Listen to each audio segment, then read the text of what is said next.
Vaishnavi recording studio खतरा।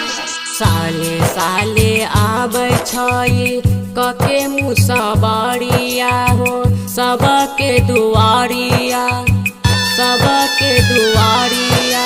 साले साले आबै छै कके मुसवारिया हो सबके दुआरिया। अबियौ ना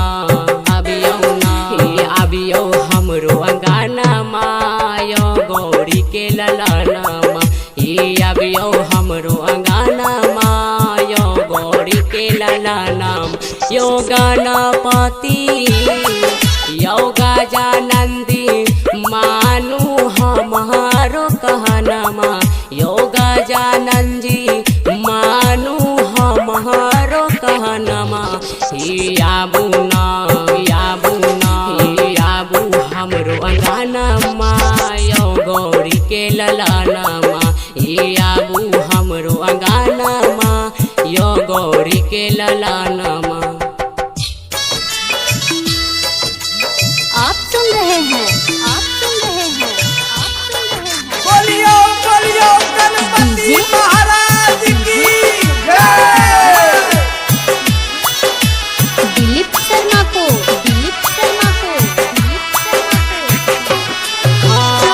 बेटा बादुला रुआ पर फेरी दाना जारिया।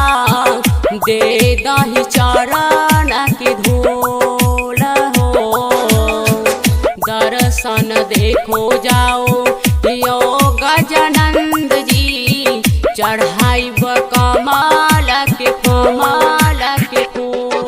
ता कहिया देव हमरो के दर्शन माता। कहिया देव हमरो के दर्शन मा।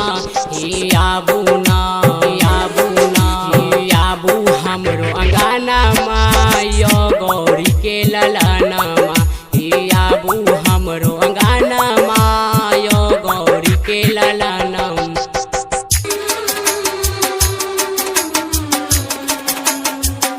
बोलियो बोलियो गणपति महाराज की जय। म्यूजिक पर डीजे दिलीप शर्मा